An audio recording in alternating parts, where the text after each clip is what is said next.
right. Good evening, ladies and gentlemen. Hi. Sorry, I'm just kind of keeping an eye on everything, making sure that everything is working properly. Good evening. Happy Monday.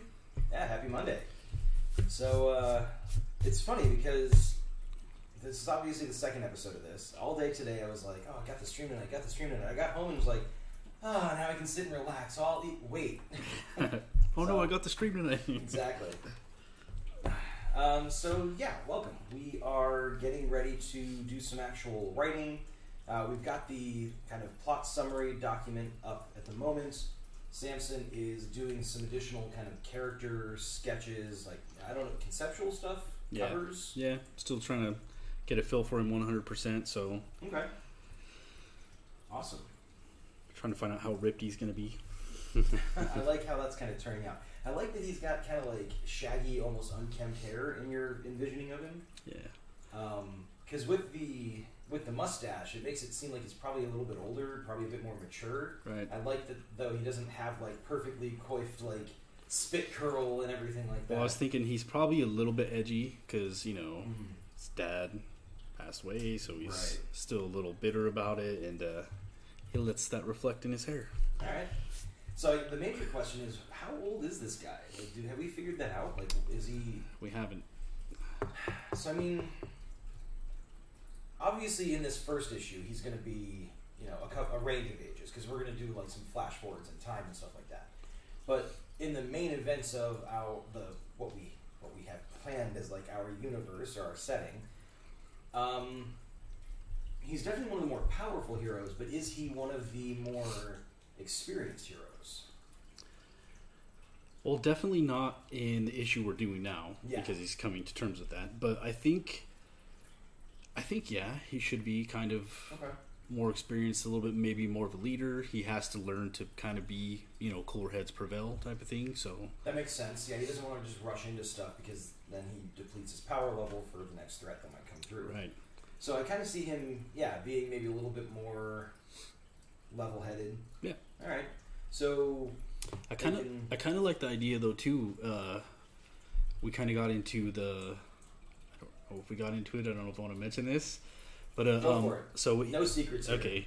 So he got in. He kind of wanes with the orbit of the comet. So maybe he reflects that in his appearance a little bit too, age-wise. Maybe he kind of, you know, loses 5 years or 10 years or. So like there's an actual physical change to his appearance, right, when he is not empowered by the comet. Yeah. Okay, that's an interesting idea.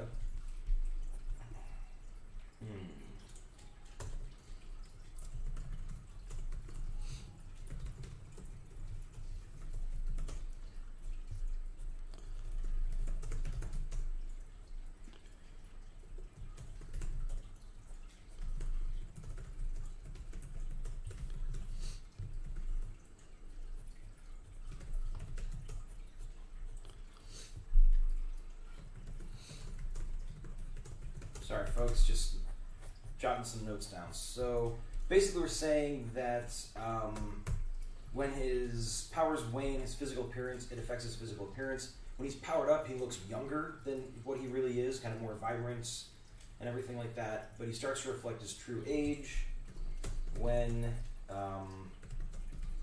comet is further away, / he has, you know, spent a lot of power. So that kind of makes sense. Basically, the more energy he spends, the more he looks his true age. And his true age is probably early 30s? Late 30s? Yeah, probably like mid to late 30s, I would think. Okay. Let's say mid 30s to start with. I'm trying to think like timeline-wise, events leading up to his, like, his birth and everything. That makes sense, right around there.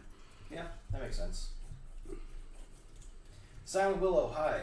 So the Powerhouse is... He's got a bit of a grab bag of powers. He's got the classic flight, super speed, strength, invulnerability, but he actually is able to draw from a pretty deep well of powers. The problem is the more, you know, the crazier the powers he uses, the more of his energy level he depletes, and he has to wait for the comet to pass back around in a year to, you know, replenish those energy levels.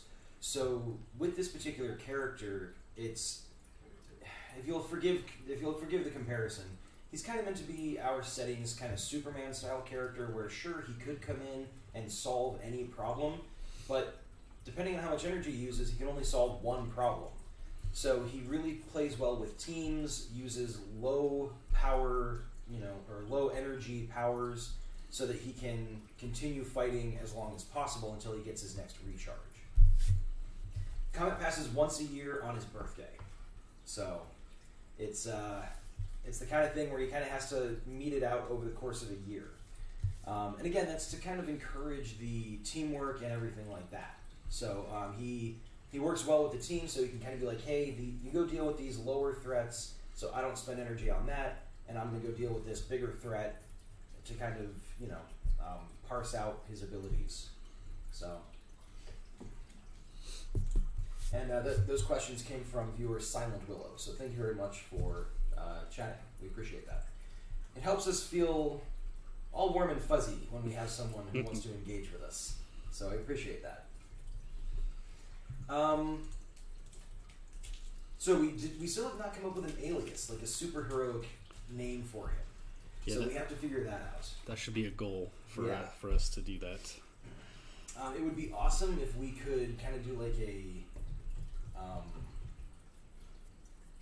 like an audience participation thing where they suggest some ideas. We can take a look. Be helpful too. So. Fair enough, Silent Willow. I apologize. Warm and fuzzy was not the phrase I should have used. I should have used it made us feel validated to have somebody doing it. So thank you for validating us. But yeah, if you have any suggestions for this particular character's power, like names based on his powers, his backstory, whatever, let us know. So we've got some general ideas here. Now we're actually going to start on filling out the pages themselves. So I actually like to do an action summary for each page. It kind of lets Samson and I pace things out over the course of an issue. So he has a general idea as to what's going to go on a page before we have a layout or a dialogue or anything like that established. Don't worry, we won't get too serious here. We specialize in not taking things too seriously. So we're going to start off with action summary. Now, there's a lot of tropes that we can use coming into this. We can go with the, in media res, he's already in the middle of whatever conflict, and then we flash back on his backstory. I don't think we should go that route because the other comic project we're working on uses that. Right. And so I think we should start off on a different foot here. So it actually may pace itself out a little better to kind of just start at the beginning with this guy. Right. So kind of do a. So you had said that he's kind of reciting or like recounting all this stuff to another hero, right? Yeah. So it would make sense that he would start off with like his dad was an astronaut, went into space, all that stuff. So for the first little bit, the first couple pages, it's going to be primarily probably like narration from him. So very little dialogue. So the action summary for page 1, I think the action summary for page 1 is, I think it should just be a one-page splash page type of thing. Okay. Of his dad like doing a spacewalk with like kind of Earth in the background. That'd be awesome. And like have it like Rockwell like really visible on the spacesuit. Okay. So that it kind of introduces that this is going to be related to space and everything like that, and it kind of draws from a lot of those popular space sci-fi things. Yeah, I like that. Okay. So then the action summary here is going to be, sorry, 1 second, let me switch up my views. There we go. So the action summary, we're going to have, what rank should his dad be? Commander Rockwell? I think Commander. Okay. Oops.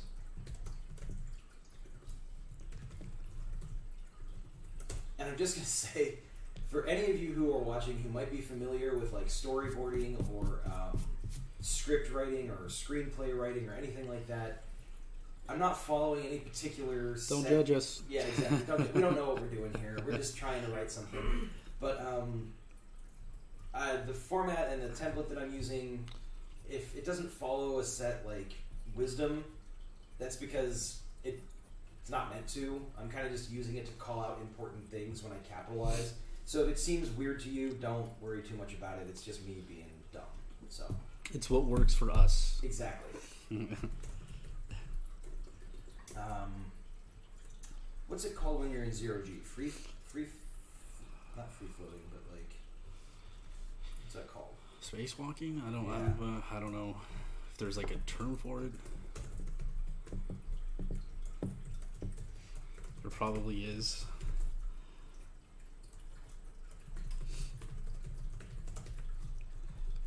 I need like a full-time Googler in my life. I just need somebody with me that can Google just everything. Always on their phone to Google? Just when I'm talking, just Google stuff for me. That's...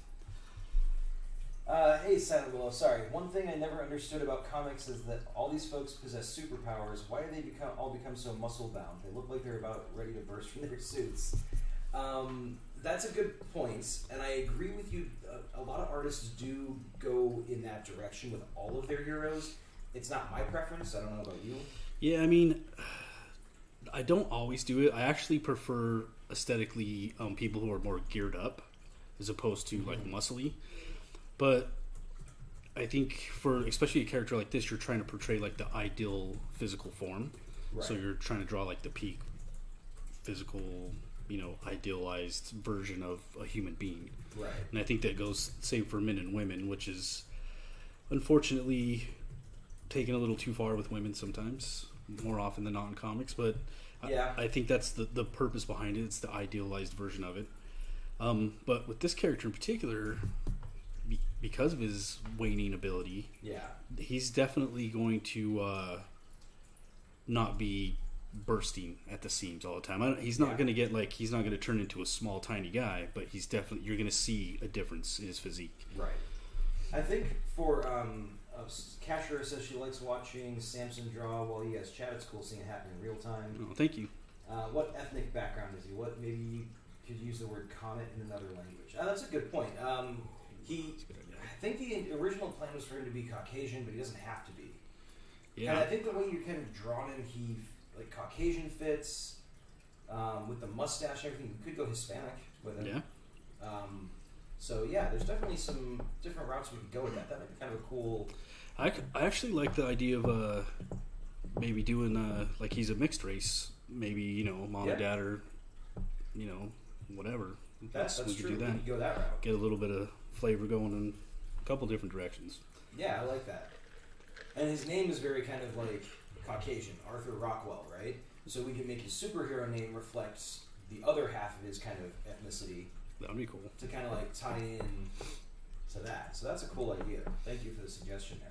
Yeah, one thing I was thinking on the costume design, I know for sure kind of the color scheme and stuff, we have the card art for the game, and that's pretty set, I think. For those of you who don't know, this is what we're talking about. This is the card from our board game Villains and Henchmen, and that is the original card art that this character comes from. So yeah, and the chest piece, the emblem, I think I'm going to try fitting in this is going to be like the mission patch shape of whatever mission his dad's on. Okay. So this symbol, this shape is going to be reflected, honoring his dad. Like on the space suit. Right. Yeah, it'll be like the mission patch. So that's definitely going to be incorporated somehow. Yeah.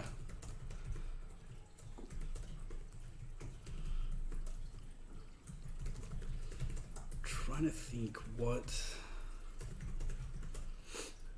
Now in the card art, we do have him. He's kind of a brunette, I believe, in there. Yeah.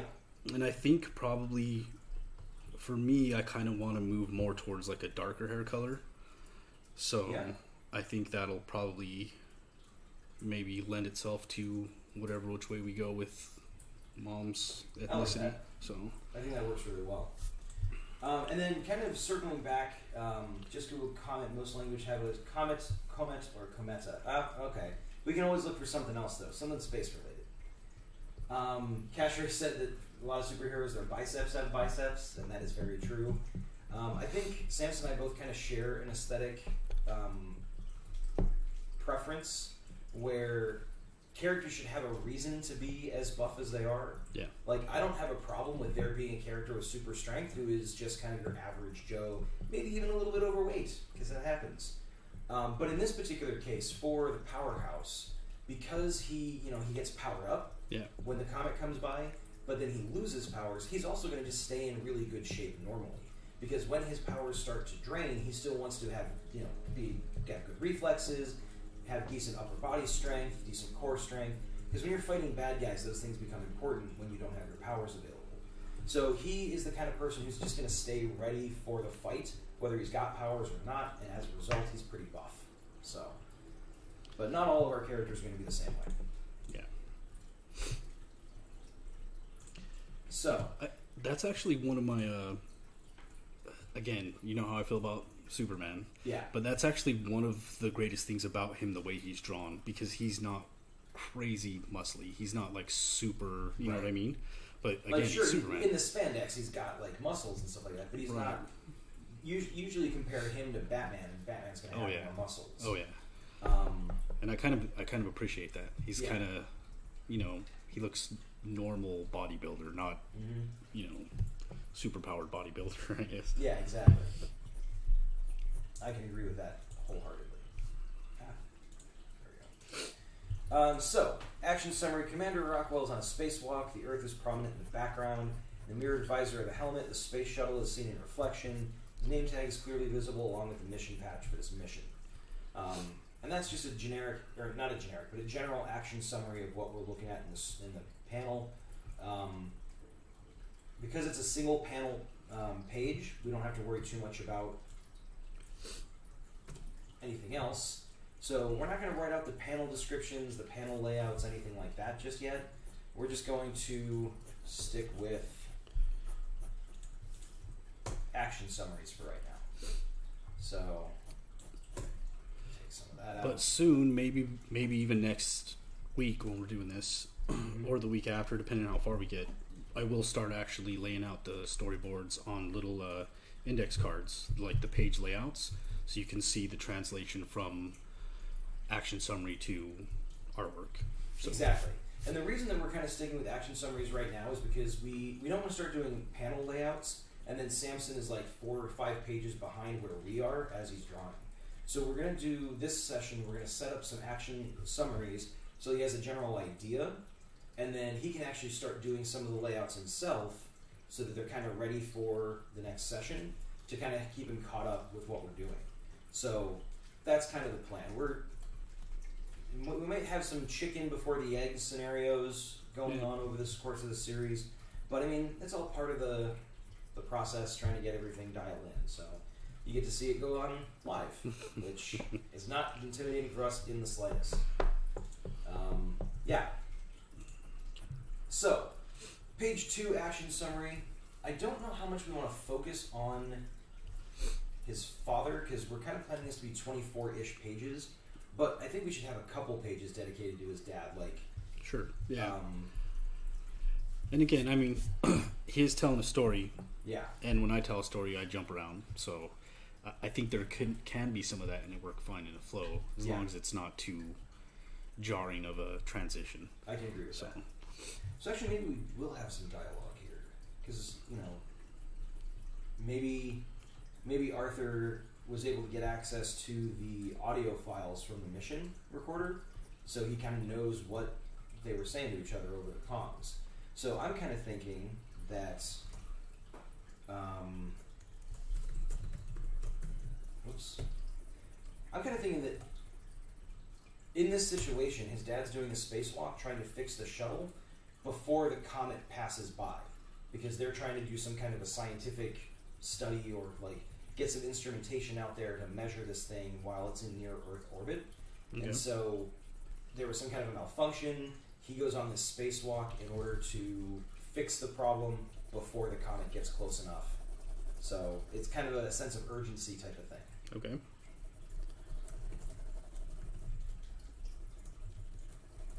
So the comet can be seen in the distance past the shuttle. It gets closer.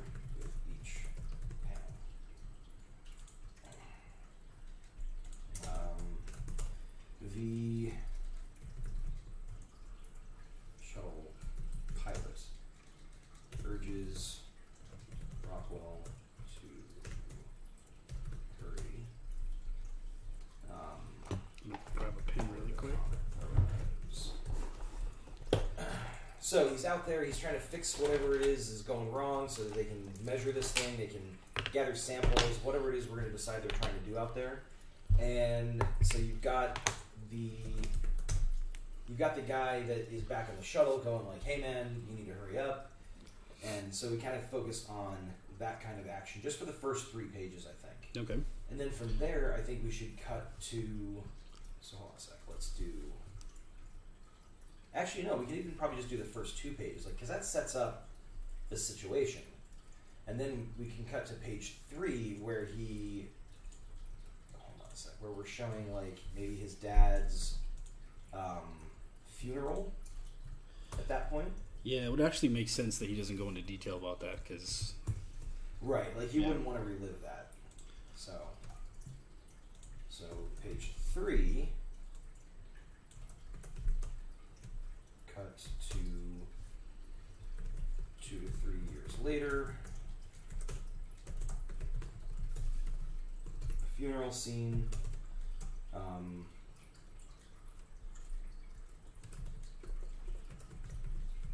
Arthur's mother is standing near the coffin holding an infant, who of course is Arthur.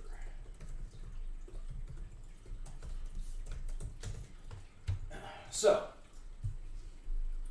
we see the establishing kind of setup where his father's up in space doing his job as an astronaut as the comet comes by. So we're establishing kind of some foreshadowing there. Then we cut right to the funeral a year or 2 later, or 2 to 3 years later, where Arthur has recently been born, and so there's again a little bit of foreshadowing kind of from all that, just to kind of establish the nature of his powers and his tie with his dad. So he never really got to know his dad in this particular case.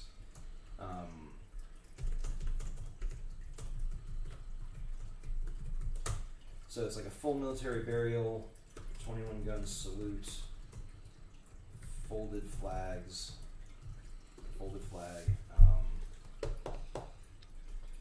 Sorry if I'm moving this out of frame, guys. I'm just, that's how I draw. Gotta move the page. And Air Force uniforms. So let's see. Continuity notes. Look up Air Force uniforms circa whatever year this is. So Samson knows that I like to make use of these continuity notes that I just plug right in under the action summary to call attention to specific details that I think will either be important in the upcoming pages for a story, or that I just think are kind of important historical details that we have access to. So in this case, I'll have to look up like the Air Force uniforms. We have to figure out what year this is exactly.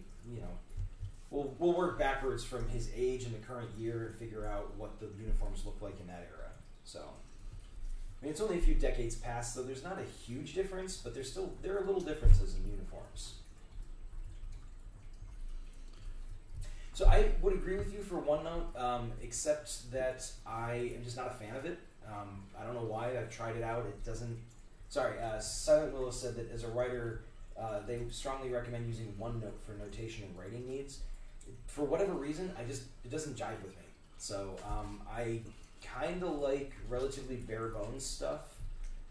If I was writing something more in a novel format, maybe OneNote would work well for me. But in this particular case, I want all the notes to be kind of explicitly in there, so that when Samson's looking at the shared document, he can just see them right there. I know you've got the ability to insert comments and stuff like that on Google Drive, but sometimes simpler is better. Once we refine our process a little bit and we kind of know how this is going to work and we're able to kind of just roll things out, that may change. But for right now, we're just kind of sticking with fairly bare bones, low tech solutions. So, but I do like the recommendation for OneNote. Maybe it's changed in a couple years since I looked at it, or however long it's been, but we'll take a look at it again. Couldn't hurt. So, how many panels is this going to be? So obviously page 1 was 1 panel. I forgot that. previous ones. And then page 2 is X panels, because I don't know yet. Page 3, I think we don't want to do too many... I don't think we want to do too many panels. I'm thinking like 3 panels. And I think panel 1 should be the funeral scene. Yeah, I think for that, in my head, I'm picturing like a huge funeral. There's lots of people there. Yeah. So I definitely want the room to populate that. I kind of imagine it taking up like maybe the top like half of the page. Yeah. And then having 2 other long panels after that, kind of showing different like stages of his life. So maybe showing him when he's like relatively young, like 5 or 6, and that takes up a quarter of the page.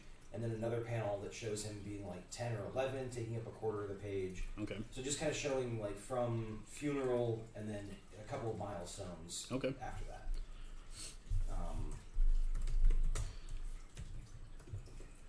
So it shows Arthur at 5 to 6 years old, doing, I don't know, we'll figure that out later.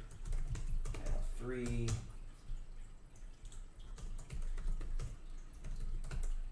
It's a quarter page. That's a quarter, whoops. Quarter page. And panel 1 is a half page. And you may be thinking like, wow, Ben's dictating a lot of stuff and Samson's going to have to try to cram stuff into that. These are all kind of just the way I visualize things.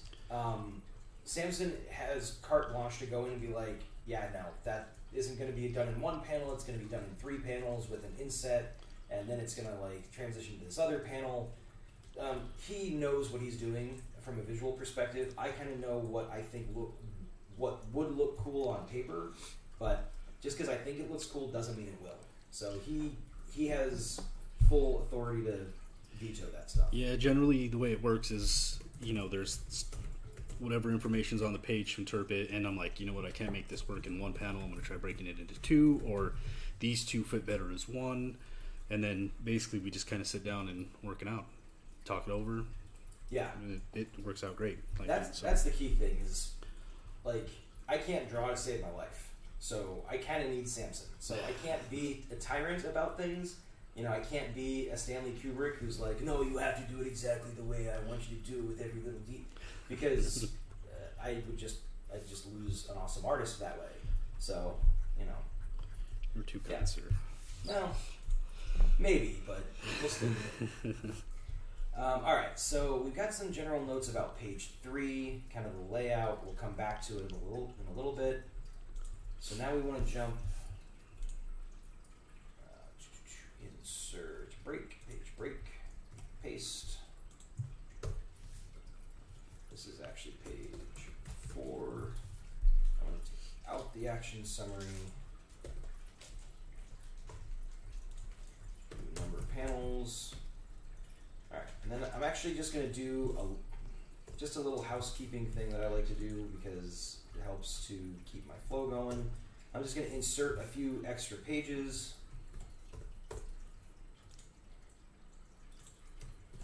So that way, as I'm working, I don't have to suddenly stop and like copy over the format and then remove stuff.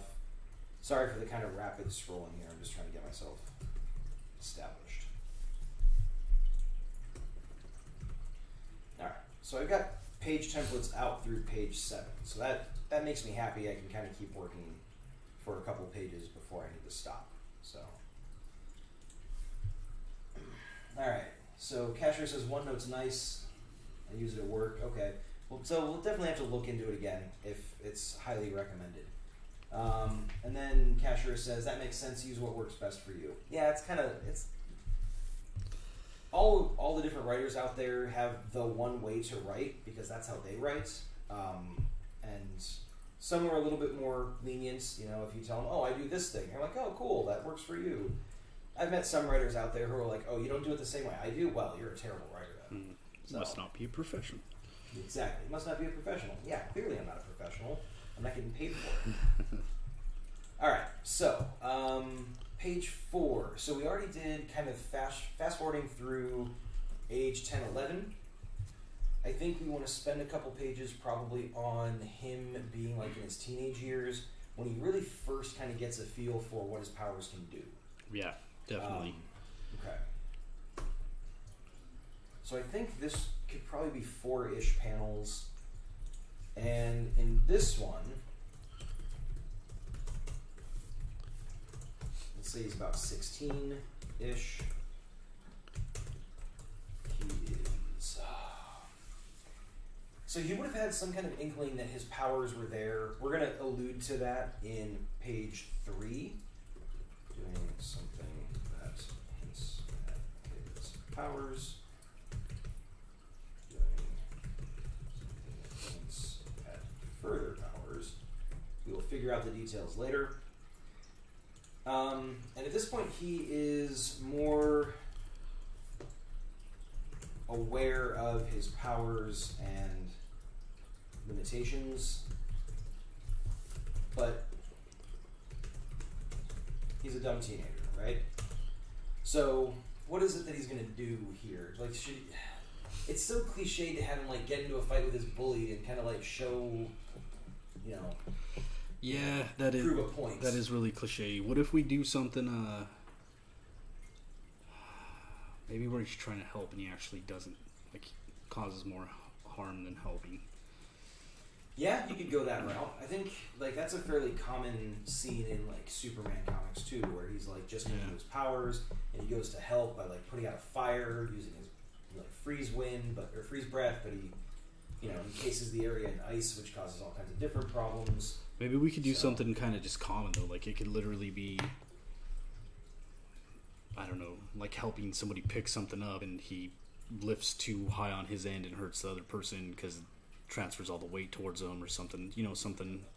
Yeah, that's kinda, a good idea. So, just something kind of commonplace, but right. If you had super strength, would be harmful to whoever's participating with you. I'm thinking something along the lines of like, we're trying to lift something on like a winch or something like that. So he grabs it and he pulls, lifts the thing up, but maybe like he goes too fast, the winch breaks, it causes the thing to fall. Yeah, that'd be great. Yeah. Okay. We don't want him to be on a farm.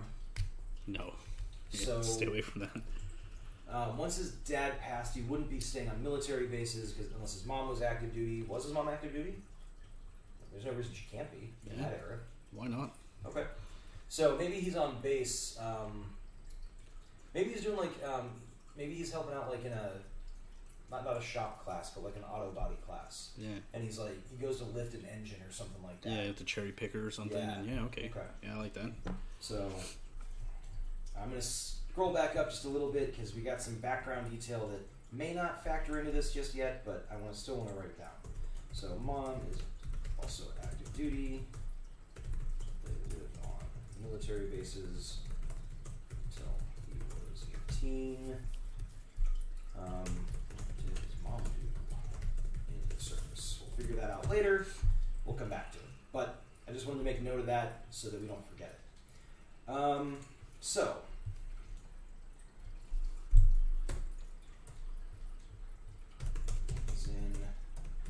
is it just called Auto Shop? You know, it was when I was in high school, but who knows what it's called. Auto Shop class. Yeah. I assume that's hyphenated since it doesn't like the fact that I put it as one word. So, Auto Shop class, helping to reconstruct a classic car. Yes, classic cars, rebuilding them. Something that all American men have done as children. Sure. I actually never rebuilt cars. Personally, I freaking hate cars. I like driving them. I really am impressed with the engineering behind them, but I cannot stand learning how to repair them and stuff like that. I know it makes me a terrible dude, but that's just the way I am. So we live with it. Now, apparently Canadians call it Auto Shop. So if the Canadians call it Auto Shop, then we should just go with it. Yeah, we should follow more of the Canadians' lead. So, all right. So he's an Auto Shop class, helping to reconstruct a classic car. He tries to help. He lifts an engine on his own. Trying to help. But he causes the chassis to become unbalanced and crush his instructor's leg. So he basically goes, "Oh yeah, I can lift this," and he lifts the engine out of the front of the car, but that causes the chassis to become unbalanced, crushes the instructor's leg. If he hadn't done it, it probably wouldn't have been a big deal. So I have no idea if that kind of thing would unbalance a chassis, but we're going to go with it. We'll say he didn't finish hooking a side up or something. There's some way we'll make this work. Exactly. The instructor had part of the chassis propped up on cinder blocks, and it was just a little bit off center. So, it'll work. So he causes the chassis to become unbalanced and crushes the instructor's leg. I think it should be important that, nobody sees Arthur. Oops, I can spell, I promise. I'm so glad I'm not typing. So it's important that nobody sees Arthur lift the engine, so he can kind of have to ruminate on it. Plus, if we're trying to have a secret identity, we don't want it to become obvious. So, maybe he comes up with a story that he used the cherry picker to pick it up too early, and that's what caused it. So we'll go with that. But sounds believable. Yeah, exactly. I don't know what it is, but I'm a pretty good typist. I've got high speed, high accuracy every time I take one of those tests. The second somebody is watching me type something, all bets are off. Oh, it's just chaos. I can't even type my own name when somebody's watching me. Yeah. I can't do it. I misspelled Arthur 3 times, so nice. I'm right in the same boat. Alright, so that's kind of the action summary for page 4. Going into page 5, this is kind of following up on that. I think it should be in the same year. I think this should be a time when he overextends himself and he just depletes whatever energy he's got. Okay. So maybe this is the first time he flies. Okay. This would make sense too. That age would be, there's hormones and stuff he's dealing with too. So he's there's tons of stuff going on. Yep. Definitely could see not being conservative with newfound power. Right.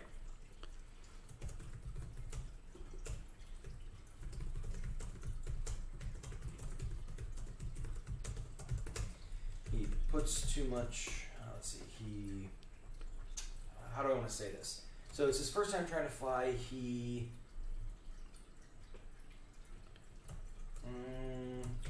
overexerts himself.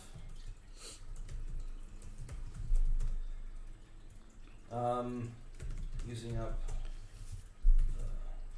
the last of his stored energy.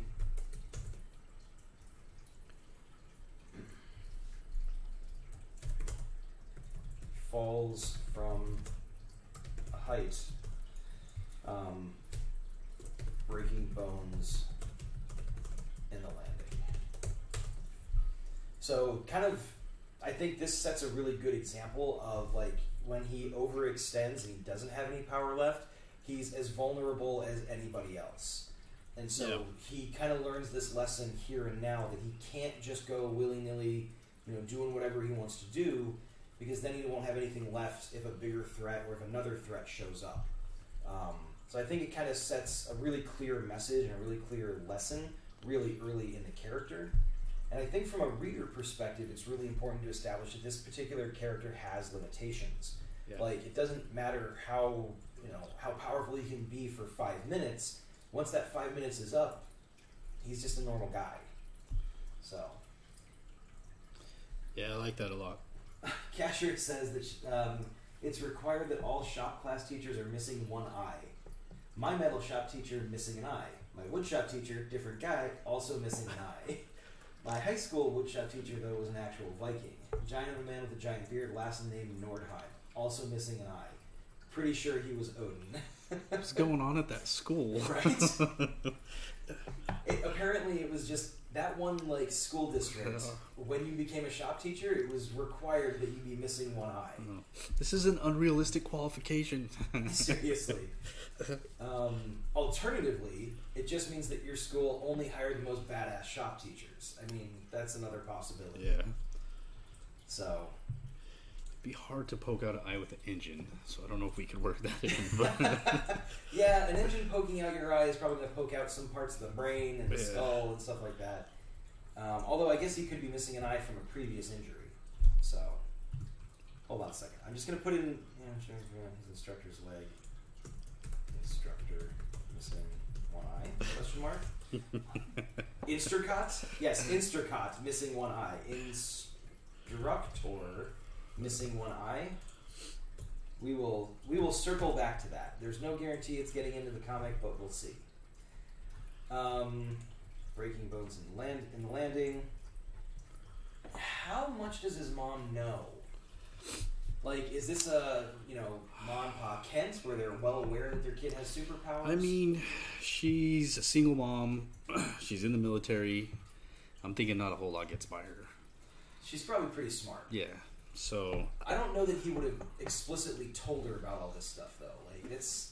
That's some pretty. Let's say she has suspicions. Stuff. Yeah, she knows something's up. Yeah. And I think she's smart enough to know that it's not just normal teenage stuff. She walks outside and the garage door has been ripped off its hinges. She's not just another Saturday. The fridge door is kind of crimped from a strong grip or something. Yeah, I like that. And then maybe even too some of the panels where he's doing something, maybe in the background, throw mom in a window or something, kind of seeing, but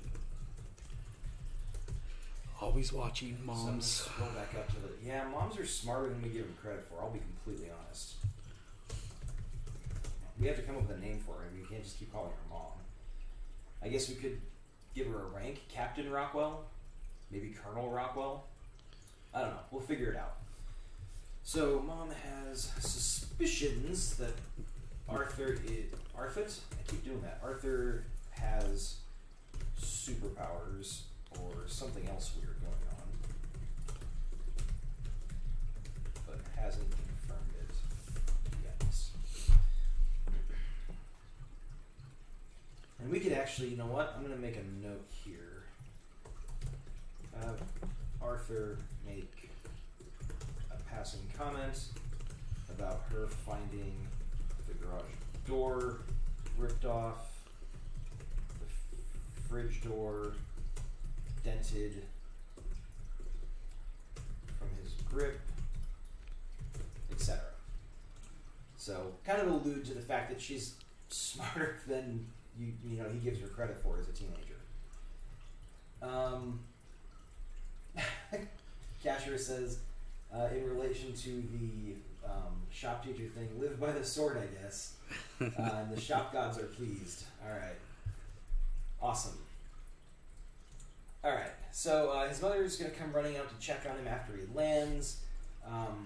Probably no dialogue is needed. No dialogue?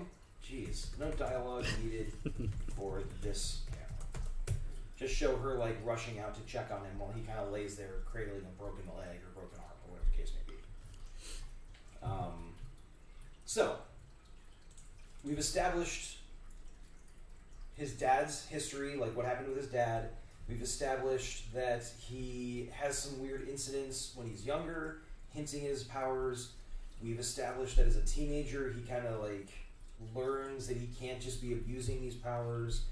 And at this point, it's kind of time to get into his first adventure. We're sitting at page 6 to start that off, which if we're aiming for 24 pages means we've got about 18 pages that we can work with to tell that story, which I think is perfectly fine. I think that's more than sufficient. Yep.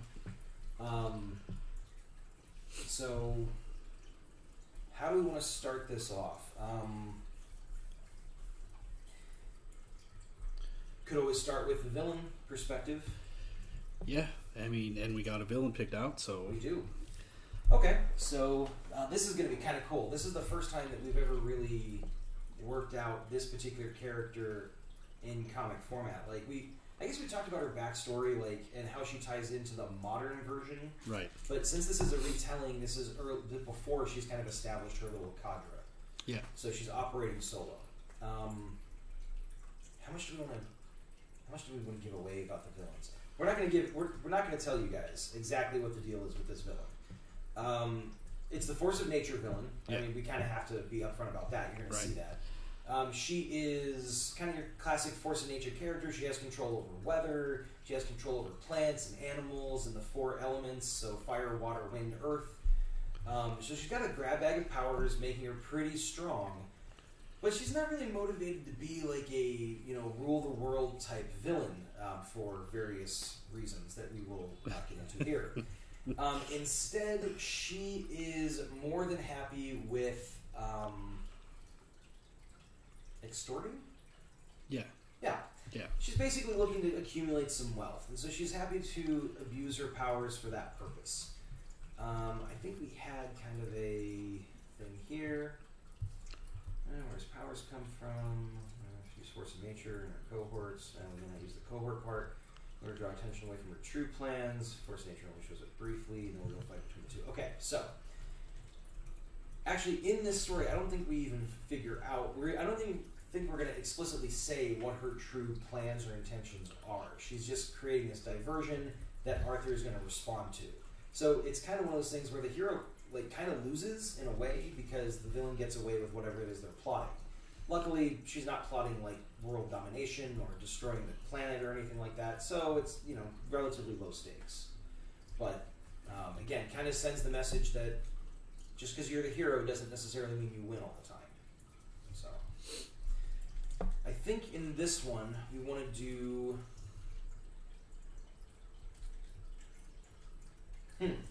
I know what I want. So we're going to use the abbreviation FON for force of nature. So if you wonder what that stands for, there it is.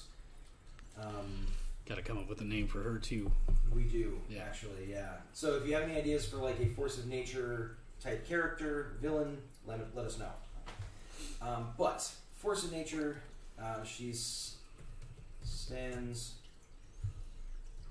at the top of a cliff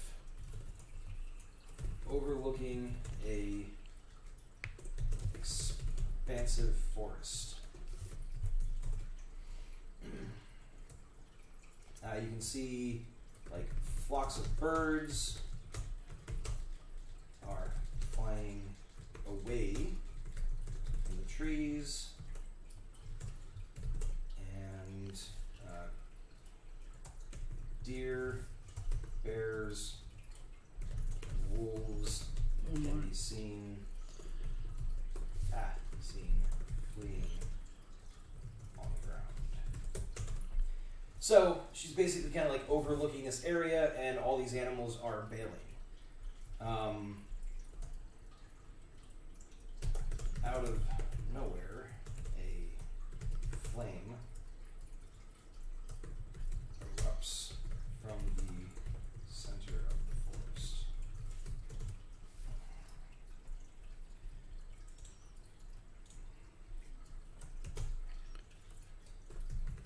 Another figure in shadows appears and questions the force of nature. And so for that particular panel, I have a bit of dialogue that I already kind of know what I want them to say. So I'm going to toss this in there so don't forget about it. Last panel. Shadowy figure is going to say,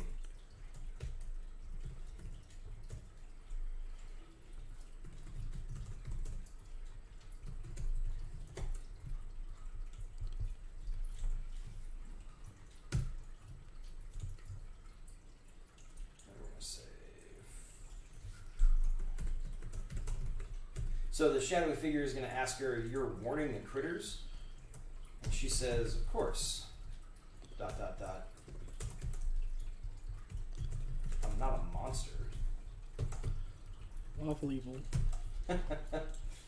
So she's trying to create a distraction, but she doesn't want to kill any poor animals. So she's happy with starting a forest fire after kind of like giving all the animals a chance to get out. Also, for those of you who are wondering, well, how is she a force of nature and like in tune with nature, but she's okay with burning down the forest? Just because she's in tune with nature and able to control those things doesn't necessarily mean she has empathy for plants. So yeah, she draws the line at like humans, expendable. Animals, they're cool. They don't deserve to be hurt. Plants, they're just plants. So whether or not you agree with that, I don't know, but that's her outlook as a villain. Casher says, I like that. I'm not a fan of random violence against animals. I agree. I can't stand it as a storytelling tool. I think it's kind of lazy. And anytime a hero character kind of is okay with that, I really reassess my opinion of that particular form of media, whether it be movie, TV show, whatever. Plus, I don't want to draw that. Yeah, that's true. Like, I don't want to make Samson draw some poor animal getting hurt. That would be, I have a hard time writing it. I can't imagine trying to put it into a visual film. Yeah. So we're just going to avoid that entirely and have her concerned with not hurting the animals. So, because, every villain has some kind of soft side. It's just a matter of finding it and exploiting it for all you heroes out there. Anyways, sorry. So that's page 6, kind of establishing this. And then from there, I think we can cut back to the force of nature, or not force of nature, back to Arthur.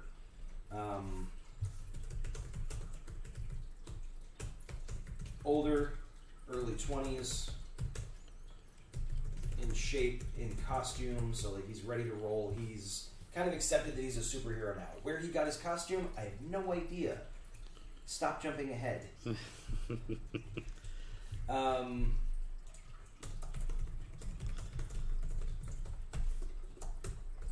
Actually, I do have some ideas for that, but it's not something I want to get into in this particular story. We'll have to make some kind of like throwaway line. Give him a throwaway line about... Got it. Mentor. I'm just going to put that in there because it's a mental note for myself. But anyways, we're cutting to Arthur. The action summary should be... I think in this particular case, he's not like... I don't think he lives nearby.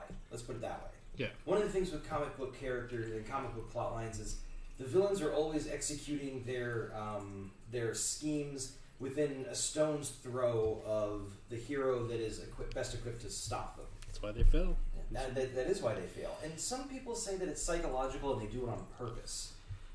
I think in some cases that's true. I think in other cases it's just, convenience for the sake of easy writing. I think the only time that argument works is with the Joker, because...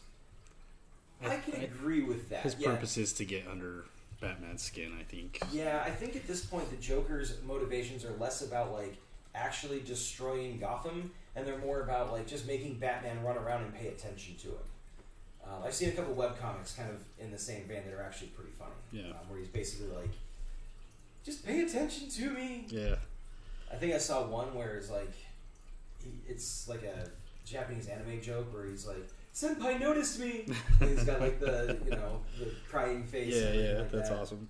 So, but we actually have a villain character that is going to be kind of the same motivation, where he's not really interested in hurting anybody or taking over the world. He just likes the thrill of being a supervillain, and he likes it when the heroes show up and figure out a way to stop him. And he's a little bit more like lighthearted about it. He doesn't really kill anybody. We'll get into him later because I don't want to get derailed. But I'm really excited to write that particular villain because I think it opens up a lot of possibility if that's his motivation to just have fun with it. Yeah. Kind of like Arcade from the X-Men comics. Like, yeah, sure, he's out to kill people and gain money, but he doesn't mind if the heroes escape. He has fun with it. Yeah, he's playing a game. Exactly. He's playing a game. So you can see where we kind of draw some inspiration from other properties and stuff like that. None of it is true, like, ripping off of those properties. We're trying to do things in kind of new or unique ways. obviously everything's been done before, quote unquote, as they say, so it's hard to be truly unique. So we're just trying to put a little bit of an original spin on stuff. All right. Oh, you know what? That is exactly the 1 hour mark. Oh wow, that went quick. So let's take a look at what Samson's got going on here. I'm gonna hide the. Hold on a second. I'm gonna hide that window, and I'm gonna pull this window over here. I'm gonna pull this guy. Whoop, not that one. Sorry, guys. There we go. Pull that one into the center frame. That's pretty cool. I like that. Yeah, just working on some angry Powerhouse here. There you go. When you really get his temper going.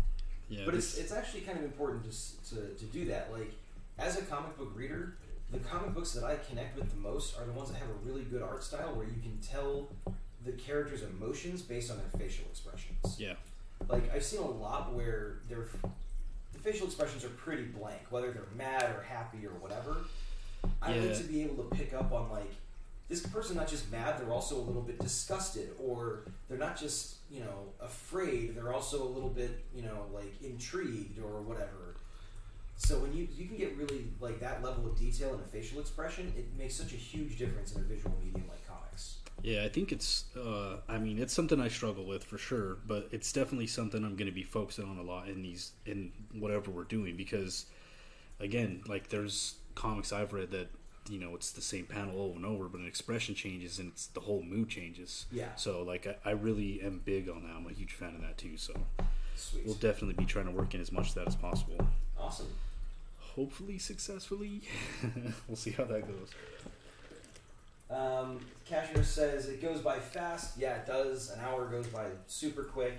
We don't want to do too long sessions here because we don't want to try to cram too much stuff in and kind of lose interest.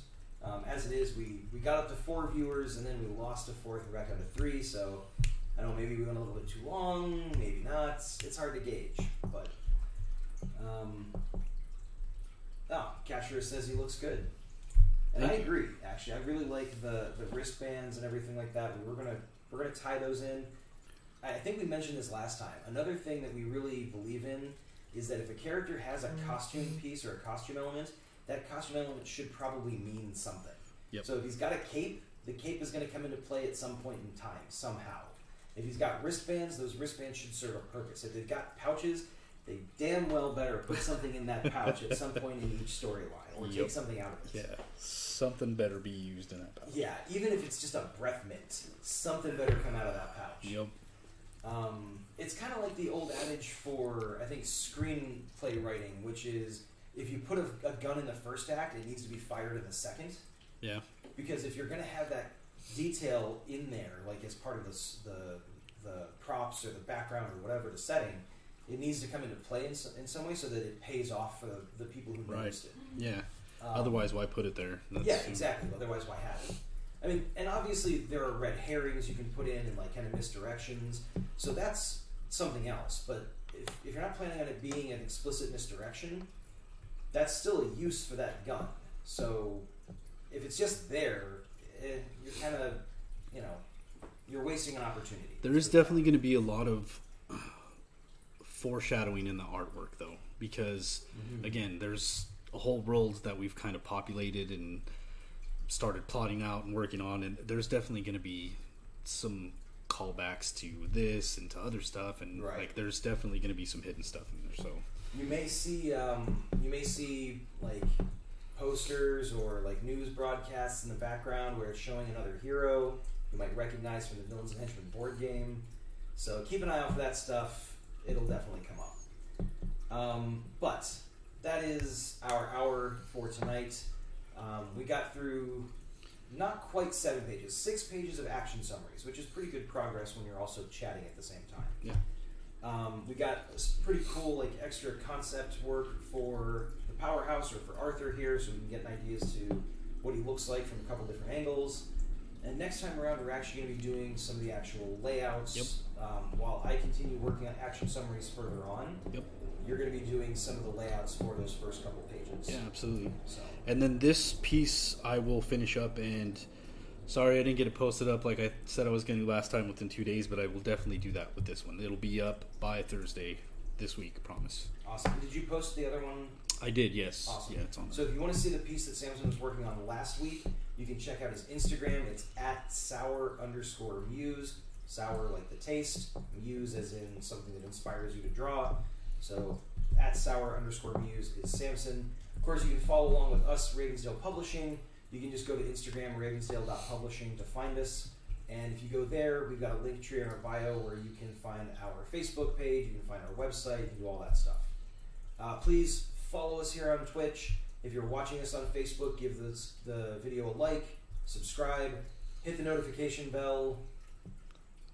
All the stuff. Twist the subscription widgets, whatever the heck the newest Bop thing it. is. Slap it. Yeah, there you go. Bop it, slap it, twist it. Yeah.